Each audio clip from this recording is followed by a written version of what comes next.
Carlo, hindi ako galit sa nangyari.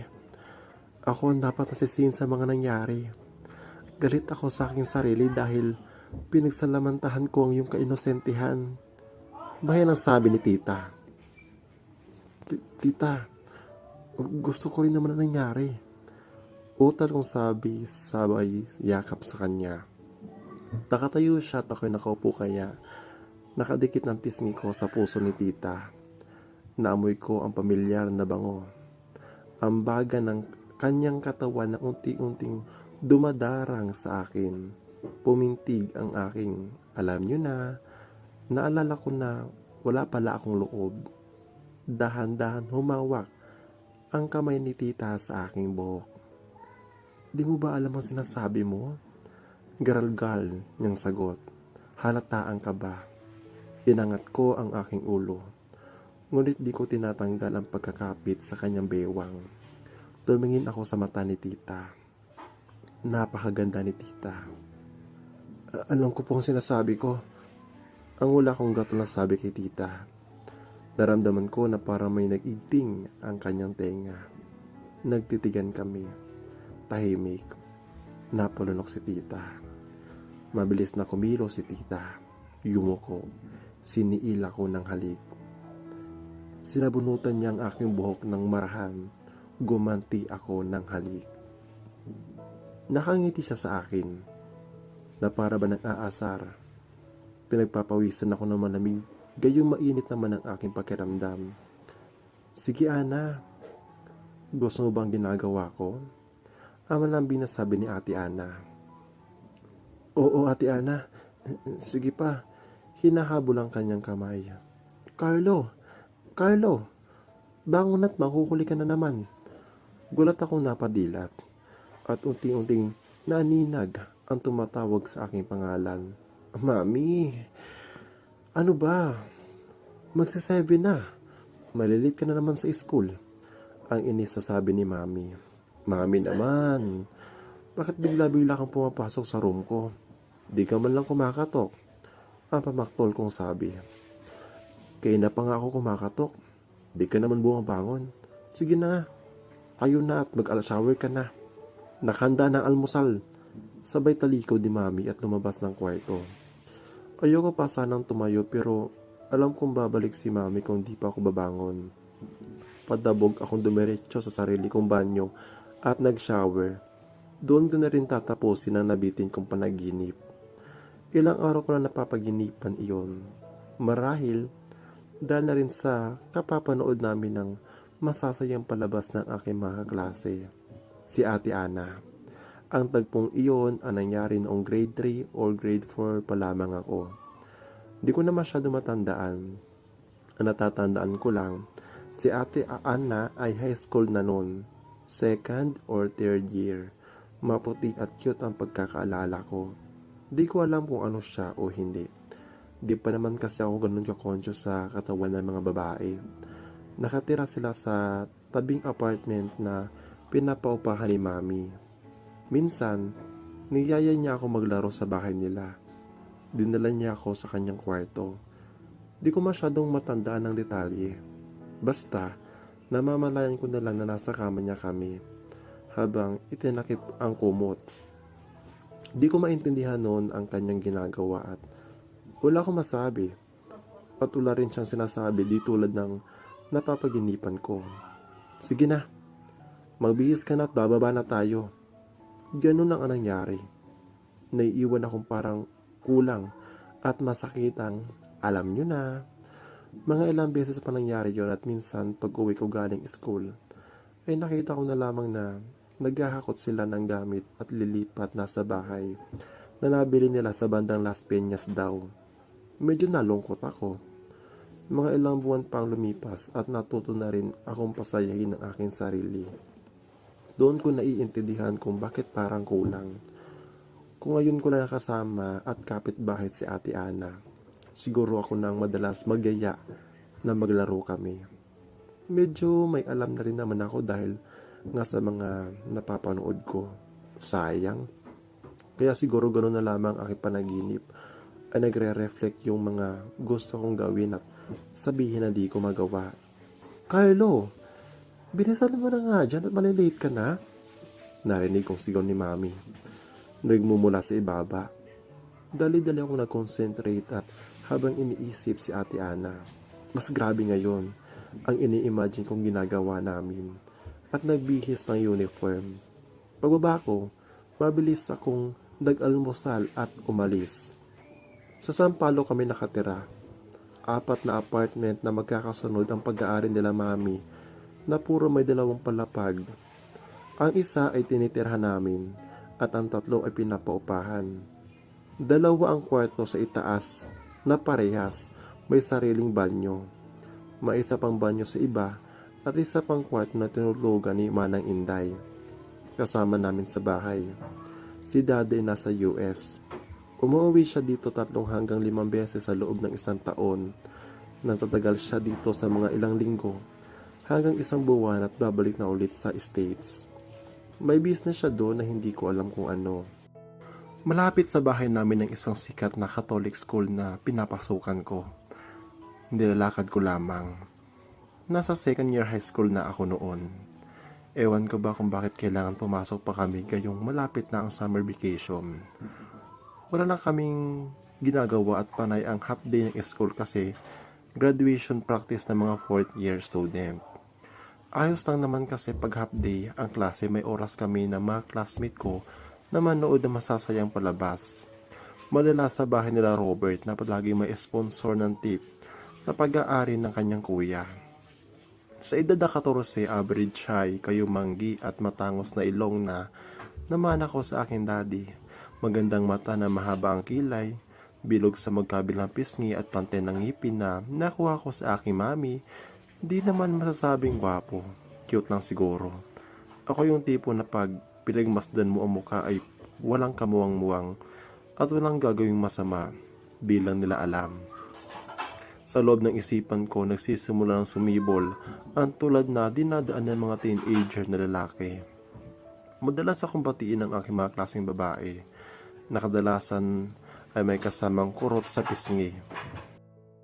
Madalas din akong tuksohin ng mga barkada ko dahil sa madalas kong pagtanggap ng mga letters at small things na gift at kung ano-ano pa sa mga classmate namin babae.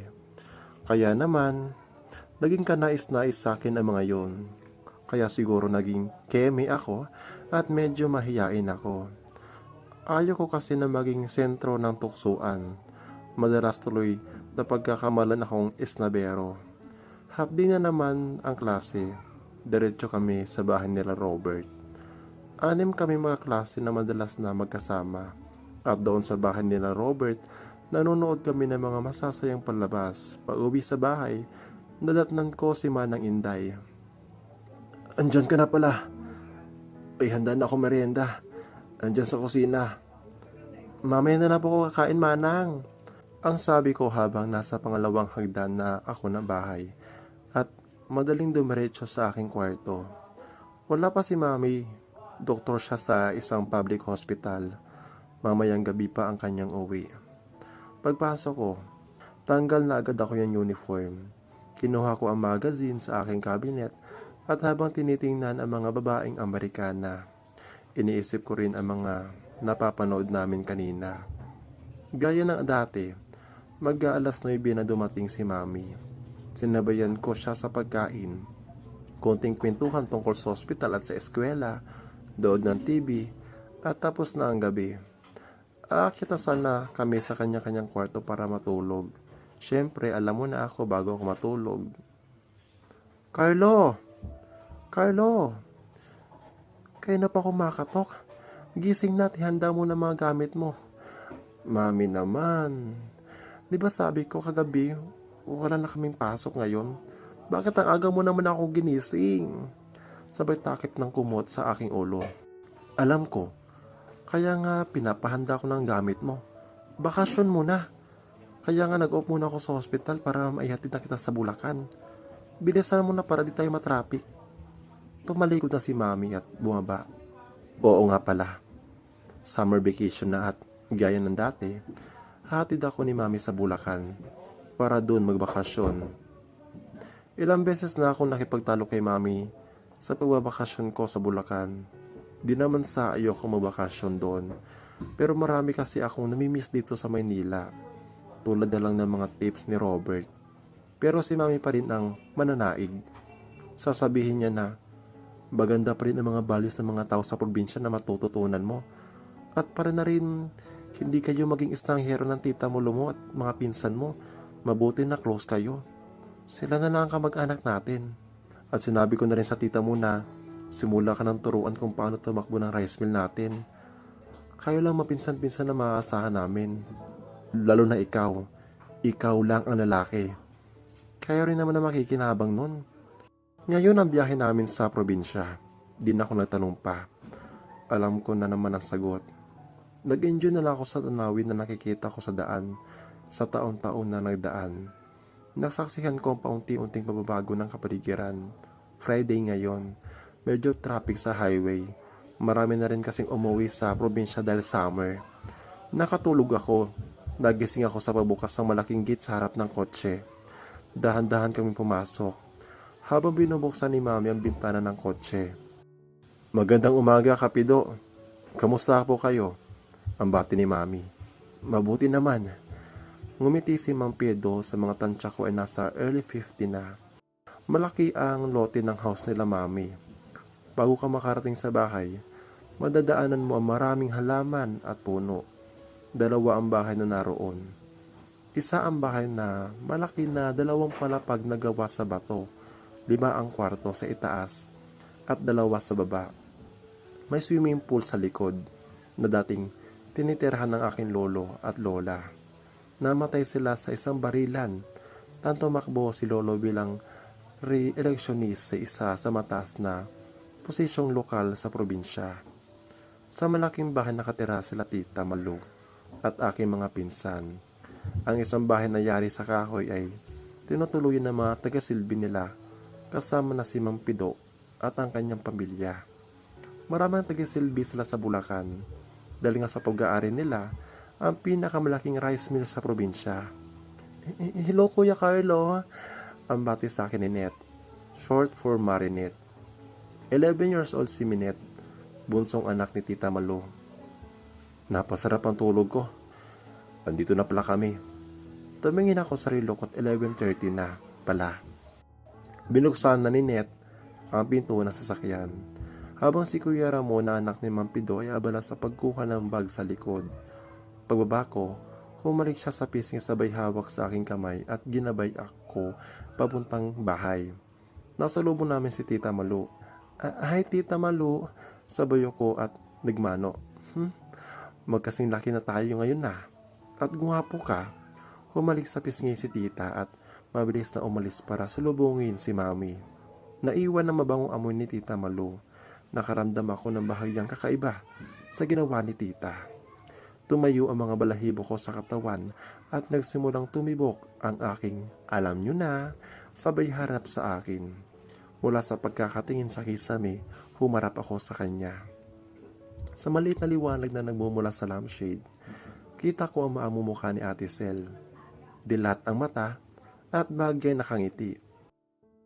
Namamahi siguro ako. Ang mahina kong sagot. Magkaharap ang mukha namin ni Ate Sel. Alam ko na. Kwentuhan na lang kita tulad ng ginagawa ko sa iyo noon. Di pa rin naman ako makatulog. Sabay ngiti. Ngumiti din ako. Mahina nagkwento si Ate Sel na kung ano-ano. Nagsimula tungkol sa school at course na kanyang kinukuha. Hanggang mapunta sa mga kabanalan na mga sense na hindi ko na maintindihan. Napapikit ako. Lumipas sa mga araw naging mailap si Tita sa akin. Bagamat kinakausap niya ako pagkasama ko ang aking mga pinsan. Kapansin-pansin naman ang pag-iwas nito pagtsempong kami lang dalawa. Naging boring ang mga sumunod na araw sa akin. Nasasawa na ako sa kakasaya. Madalas na lang pumupunta ako sa CR ni Tita upang pasayahin ang kanyang maninipis kapag alam kong wala siya. Minsan, isang hapon, pag-uwi namin galing sa pamamasyal ng aking mga pinsan, nadatnan na namin si Mami sa bahay. Masaya nakikipag-usap kay Tita. Isa-isa nagmano at humalik ang aking mga pinsan. Nahuli ako. Masaya kaming kumakain at nagkwentuhan. Lalo naging panatag ang aking loob dahil parang normal na ang pakikitungo sa akin ni tita.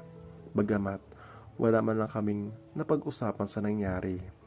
Pagtapos kumain, pumanhik si mami at tita papunta sa balkonahe. Alam kong doon ulit sila magkikwentuhan at marahil inom ng red wine. Umakyat ako sa kwarto upang maligo. Na mabihis na ako'y naalala ko na wala na pala akong loob na malinis. Kunti lang kasi ang nadala ko. Lalaban ko sana ang mga marurumi ko kanina, ngunit ginabi naman kami sa pamamasyal. Nagsuot na lamang ako ng pajama makapal at t-shirt. Nilabhan ang mga maruruming bago ako bumaba. Pagbaba ko, nakisalo ako sa aking mga pinsan na nanonood ng tape. Matapos naming mapanood ng tape na dala ni mami, naghaharutan na kaming pumanhik sa kwarto para matulog. Nasilayan ko sila mami at tita na seryosong nag-uusap sa balkonahe. Bumilis ang kaba sa aking dibdib. Ilang beses ko na sila nakita nagkwekwentuhan at umiinom doon, pero hindi ko pa nakitang ganito sila kaseryoso. Patay kang bata ka, si isip-isip mo. Pagpasok ko sa kwarto, nakahiga na si Ate Sel at Vic. Si Net naman ay nangungulit pa. Maya-maya lumabas ito ng kwarto, pupuntahan daw niya si mami at tita. Tumabi na rin ako kay Ate Sel at pumikit. Ngunit di ako makatulog. Iniisip ko si mami at tita. Ano kaya ang pinag-uusapan nila? Matagal akong nakapikit. Di ko alam kung ilang minuto na lumipas nang biglang bumukas ang pinto. Napabalikwas ako sa kaba. Si Net. Hawak ang doorknob ng pinto habang kinukukos ang mata. Kuya, tawag ka ni tita. Andun sila sa kwarto ni mami. Maimportan nito sasabihin sa'yo. Mabagal na sabi sa akin ni Net habang humihigab pa. Dire-diretso itong pumunta sa kanyang kama at humiga. Mga ilang minuto ako nakaupo sa kama. Pinagpapawisan ako ng malamig. Katapusan ko na ata. Nasabi ko sa aking isip. Matagal na ako nakatayo sa harap ng pinto ng kwarto ni tita. Hawak ko ang doorknob. Kumakaba ang dibdib. Sumaybay pa ang pagkakataong ito. Ngayon, wala pa naman akong bahala na. Bulong ko sa aking sarili. Dahan-dahan ko binuksan ang pinto. Nakita ko agad ang kama. Wala si mami o si tita doon. Carlo? Ikaw na ba yan? Boses ni mami. Pagsara ko ng pinto, saka ko lang nakita si mami. Komportableng nakaupo sa couch habang nakapatong dalawang pa sa isang maliit na upuang katero ng couch. Masarap umupo sa ganong upuan, lalo na pag nanonood ng TV. May ganon kasi si daddy sa bahay. Mahabang upuang ito, may armrest at naibababa ang sandalan para may higamong yung likod. Katabi ni mami ang maliit na table. Nasa ibabaw nito ang isang plato na may baked macaroni na kinain namin kanina. Ice bucket na may isang boteng red wine at 2 bote ng isa ang nasa kalahati pang laman at ang isa'y wala na. Nakabihis pa si mami ng damit na kanina isuot niya nang dumating. Upo ka. Malumani na sagot ni mami. May maliit namang sofang katabi ng table, pero pinili kong umupo sa upuan na nasa tokador.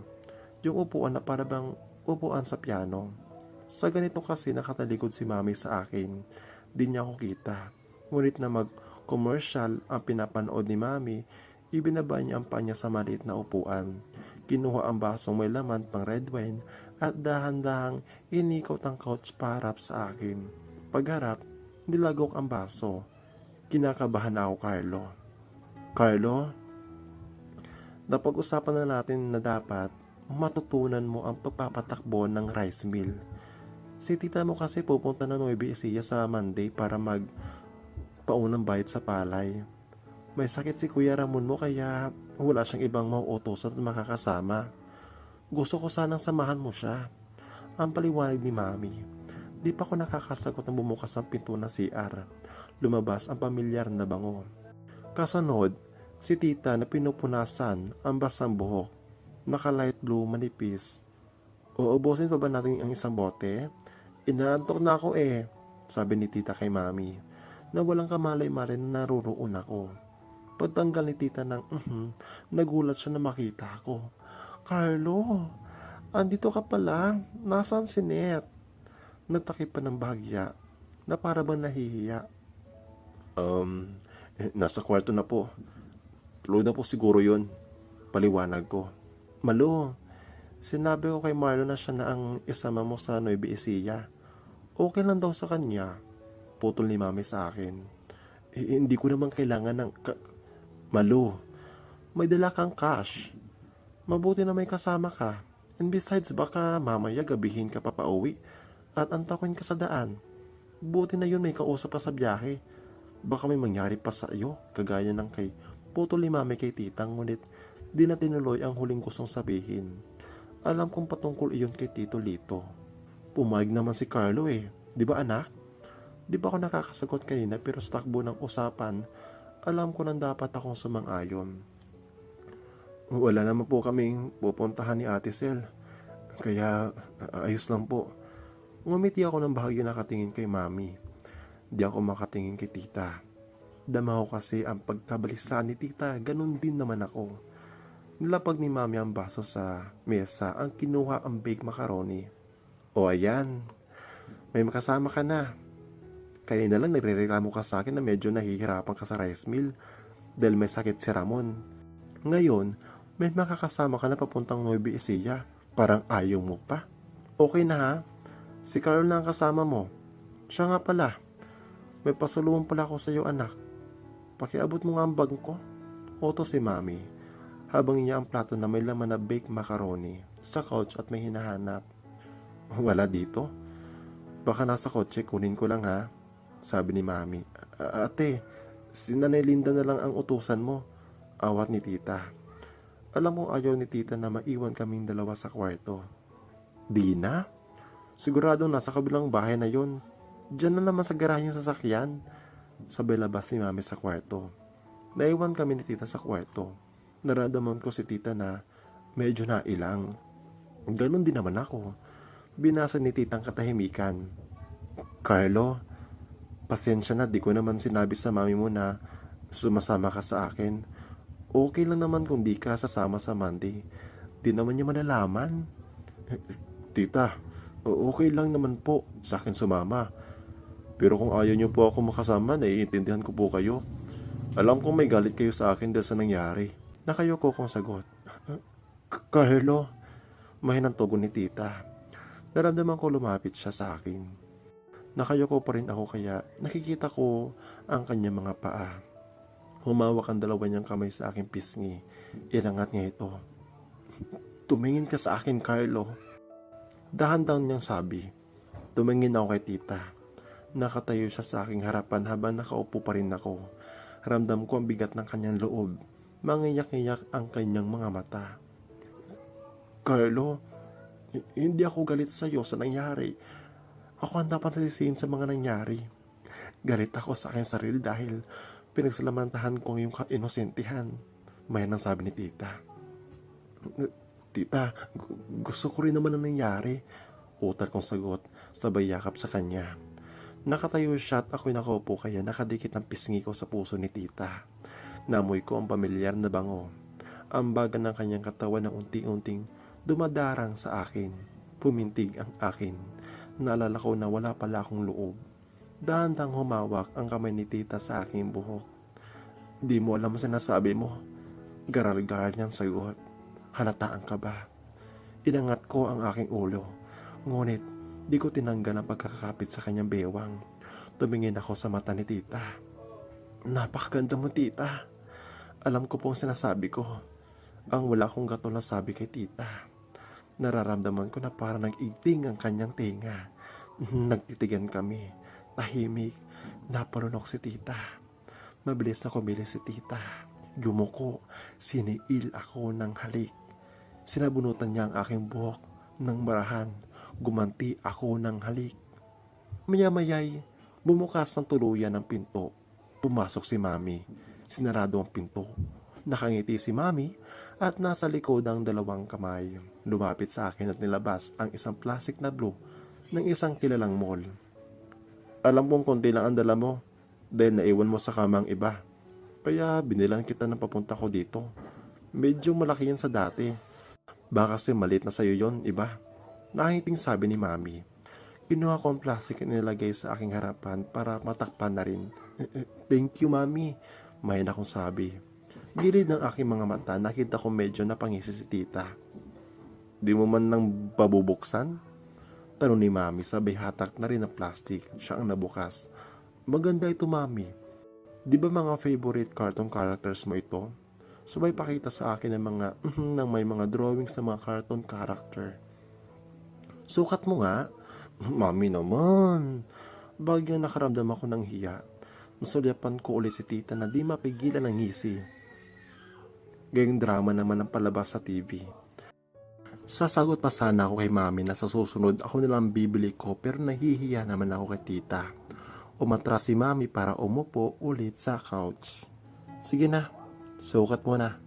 Utos niya. Pag-upo ni Mami, bigla itong sumigaw. Sabay tayo, tiningnan kung ano ang naupuan.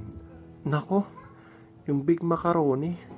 Nakalimutan ko na ilapag ko pala dito. Malakas sabi ni Mami. Natawa kami ni tita at nagkatinginan. Medyo kumakalma na ang aking pakiramdam. Ay, buti na lang di pa ako nililigo. Aktong nilipitan ni Mami ang kalat ng, sige na ate, maligo ka na. At ako nang bahala dyan, awat ni tita. Thanks sis.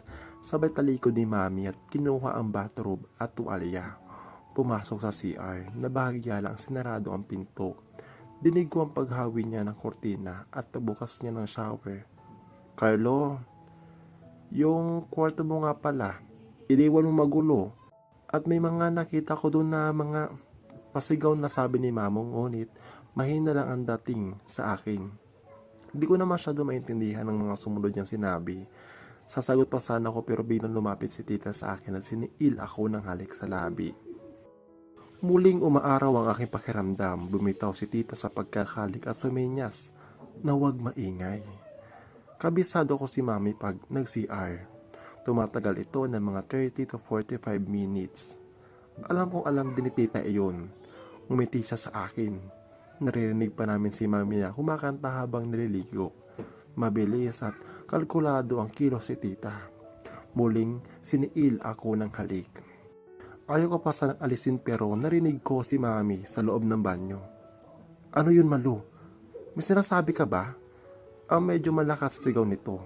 Sinagot naman ni tita ito ng wala ate. Dali-dali kong kinuha ang aking pajama at mabilis ang isunuot ito. Kahit na parang gulaman ng bawat laman ko ay napakabilis kong nakipagbihis. Si tita naman ay dali rin nagsuot ng kanya at nag-ayos ng kanya at siya ay lumapit sa akin. Isang mariin na halik. Pagkatapos ito tumango siya at ninanamnam. Pagkatapos nito ay mabilis niyang ipinasok muli ito sa pajama at nagsimula ng magligpit. Ewan ba pero nasimula agad lumaban ang lokong aso ko. Pinatanan ni Mami ang shower sa banyo, agad yung itinago ang aso. Pumesto ako sa may pinto na para bang aalis na ako. Tamang-tama naman at bumukas ang pinto ng banyo. Bumugad sa akin si Mami. O iho, aalis ka na ba? Ang tanong nito. Opo Mami, baka gusto nyo ninyong matulog ni tita eh. Sige iho at medyo naparami rin ako na nainom yata at pagod na ako. Ang sabi ni Mami. Lumabas ako ng kwarto at muling pumunta sa kwarto ng aking mga pinsan. Sa loob ay muli akong dahandang humiga sa tabi ni Ate Sel. Lumipas ang oras, siguro mga 11 PM na pero ayaw pa rin akong antukin. Naalala ko muli ang aking tita. May konting guilt, ewan ko. Di ko maintindihan. Alam ko mali yung ginawa namin pero pag nasa sitwasyon na kami ay parang tama. Para ba akong isang loko na hinap-hanap-hanap ang gamot? Marahan ako umupo sa gilid ng kama. Medyo gumalaw si Ate Sel. Lumihis na naman ang kumot. Dahil dito ay dahan-dahan akong tumayo at lumabas ng kwarto. Medyo nagbabaka sakaling gising din si tita. Lumabas ako sa may balkonaya at laking gulat ko na may halong tuwa. Nandoon pa nga si tita. Gising pa. Tulog na raw si Mami. Inaninig ko mabuti. Ewan ba pero nang mapansin ni tita ng aking tinitingnan ng kanyang harden, ay may ngiti sa labi at hinatak niya ako pababa sa sala. Kaba at kakaba, pero alam ko na kung bakit. para akong nagbukas ng isang gripong ayaw ng masara. Di titigil kahit na umaapaw na sa drum. Tangi ang ilaw sa labas ng siya napapaliwanag sa sala. Wala nang tao sa baba kundi kami. Si Nanay Linda ay sa kabilang bahay nakatulog. Kasama nito ang kanyang pamilya. At iba pang kasama sa bahay. Sa may mga sofa, kami tumayo at muli kong naamoy ang bango ni tita. Niyakap agad niya ako at siniil ng halik. Isang matamis na halik at ako ay umakyat sa kwarto. Muling bumalik sa tabi ni Ate Sel at tuluyan nakatulog. Kinaumagahan ay ginising na ako ng ingay ng aking mga mahal na pinsan. 6 na ng umaga at pumasok to si tita sa kwarto. Carlo, okay ba sa'yo kung ngayon na tayo aalis papuntang Nueva Ecija? Ang wika nito. Medyo alanganin ako pero sumagot din ako ng okay lang tita, basta kayo. Ngumiti si tita. Yun ang gusto ko sa'yo, Carlo. Talagang alam na alam mo kung anong gusto ko. Lagi mo kong pasayahin. Wika ni tita na may halong ngiti. Kain na at maligo. Nanalambot ang mga kalamanan ko. Naparami nga yata ang kain ko.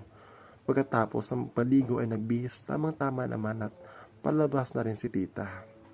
Maaga nakaalis ang iyong mami at mayroon yatang emergency. Sabay tingin niya sa aking suot. Oh, ready ka na? Sabi niya. Tumangot sumakay sa kotse. Nasabi sa akin ni tita na pinaalam niya sa mami ko na baka matagalan kami sa Nueva Ecija. Para raw may pakilala ni tita ako sa mga kontak namin doon. Medyo mahaba-haba ang biyahe kong kaya't nakatulog ako. Ginising na lang ako ni tita. Medyo mataas na talaga ang araw. Sa isang parang resort na may kainan kami. Ngumiti si tita at sinabihang kakain muna kami. Medyo pagod pa rin na sumunod ako kay tita. Naguluhan ako dahil di yata kami kakain sa may restaurant. Tumuloy kami sa isang cottage na may aircon. Pagpasok namin dito ay mayroon na nakain na pagkain. Medyo malaki ito at mayroon isang sala na parang isang bahay na. Kumain kami ni tita at mas nagkwekwentuhan. Pagkatapos kumain ay pumasok muna si tita sa kwarto. Ako naman ay pumunta sa may lababo upang maghilamos ng kaunti. Nang matapos na ako ay narinig ko ang tawag ni tita. Lumapit ako sa kwarto, bukas ang pinto nito. Na nasa may pintuan na ako, ay nakita ko si tita na nakaupo sa may dulo ng kama. Isang pagkatamis-tamis ng ngiti at sininyasan niya akong pumasok.